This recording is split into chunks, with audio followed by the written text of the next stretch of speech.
वो आंख जो अंधेरे में मुझे देख रही थी। मैं 3 भाइयों में दरमियाना वाला था। मेरा एक बड़ा भाई था, उसका नाम स्कॉट था, और एक छोटा भाई जो हम सबसे ज्यादा शरारती था। मेरे दोनों भाई स्काउट्स में शामिल रहे। खास तौर पर स्कॉट तो अपने स्काउट ग्रुप का फख्र समझा जाता था। लेकिन अजीब बात यह थी कि मेरे वालिदैन ने मुझे कभी स्काउट्स में शामिल होने पर मजबूर नहीं किया।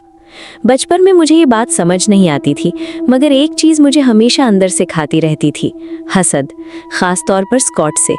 जब भी मेरी माँ मुझे उसके साथ स्काउट इवेंट्स में ले जाती, मैं बस एक कोने में खड़ा होकर उसे देखता रहता।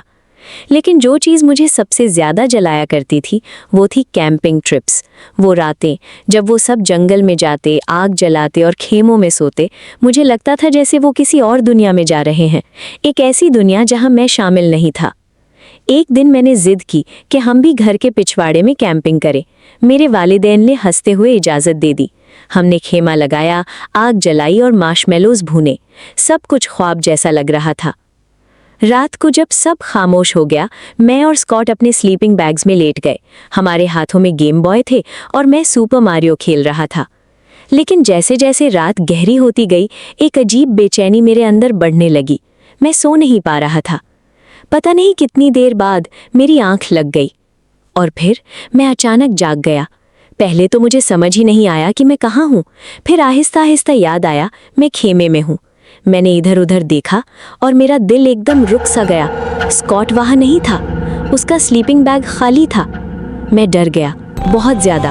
मैंने खेमे की जिप खोली और बाहर झांका, और जो मैंने देखा वो आज तक मेरे दिमाग में जिंदा है। आग के पास एक आदमी बैठा था। वो स्कॉट नहीं था, वो एक बालिग मर्द था, और वो सीधा मेरी तरफ देख रहा था। मेरी सांस रुक गई। मैंने फौरन जिप बंद की और स्लीपिंग बैग में छिप गया। मेरा पूरा जिस्म कांप रहा था। फिर मैंने आवाज़ सुनी, कुर्सी हिलने की। वो आदमी उठ गया था और अब वो खेमे के बाहर खड़ा था। चांदनी खेमे के कपड़े से अंदर आ रही थी, लेकिन अचानक एक साया उस रोशनी के सामने आ गया। वो साया उसी का था। मैंने खुद को बिल्कुल साकित रखा, सोचा शायद वो समझ ले कि खेमा खाली है। फिर मैंने जिप की आवाज़ सुनी, आहिस्ता, बहुत आहिस्ता। जिप नीचे आ रही थी। मेरी हिम्मत नहीं थी, लेकिन मैंने हल्का सा सर घुमाया। खेमे के नीचे एक छोटा सा गैप था और उस गैप में एक आंख थी, सिर्फ एक आंख, सफ़ेद, चमकती हुई, सीधा मुझे देख रही थी। मैं चीख भी नहीं पा रहा था। मेरा जिस्म जैसे पत्थर बन गया था। फिर वो आंख सिकुड़ी जैसे कोई मुस्कुरा रहा हो, और जैसे ही जिप थोड़ी और खुली, मैं ज़ोर से चीखा। मैं पीछे हटा, खेमा हिल गया, पोल्स गिर गए और फिर वो भाग गया। मेरे वालिद भागते हुए बाहर आए। रोशनी जल गई, लेकिन वो आदमी जा चुका था। पुलिस आई, तलाश हुई, लेकिन कुछ नहीं मिला। मैं उस रात अपने वालिदैन के साथ सोया और कई हफ्ते मैं ठीक से सो भी नहीं सका। कुछ हफ्तों बाद मैं स्कूल में था। रिसेस के दौरान मैं बाड़ के पास खड़ा था और फिर एक आवाज़ आई, हे। मैंने मुड़कर देखा, एक आदमी बाड़ के उस पार खड़ा था। वो मुझसे डायरेक्शंस पूछ रहा था। मैंने कहा मुझे मालूम नहीं। फिर वो मुस्कुराया और बोला, तुम्हारा नाम क्रिस है ना? मेरा दिल जैसे रुक गया। मैंने झूठ बोला, नहीं। वो हंसा और बोला, तुम मुझे पहचानते नहीं हो? इसी लम्हे मुझे सब याद आ गया, वो आंख, वो खेमा, वो रात। मैं दौड़कर टीचर के पास गया। जब हम वापस आए वो आदमी गायब था। मैं जानता था वही था। सालों बाद मैं बड़ा हो गया, अपना घर ले लिया। एक दिन फेसबुक मार्केट प्लेस से कुछ चीज़ें खरीदने निकला।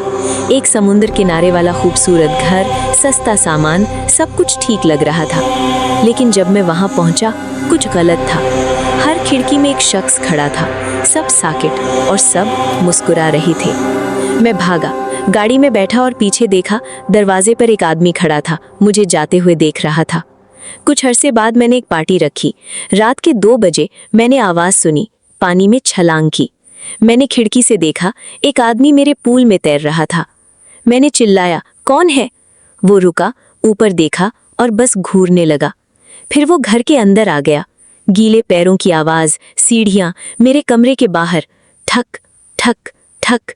दरवाज़ा खोलो। मैंने पुलिस को कॉल की। चंद लम्हों बाद वो चला गया, लेकिन उसके गीले पैरों के निशान मेरे दरवाजे तक मौजूद थे। आज भी मैं सोचता हूँ, अगर मैं उस रात ना जागता, अगर मैंने दरवाज़ा खोल दिया होता, तो शायद मैं आज जिंदा ना होता। और सबसे डरावनी बात ये कि वो कौन था नहीं, बल्कि ये कि वो मुझे क्यों चाहता था।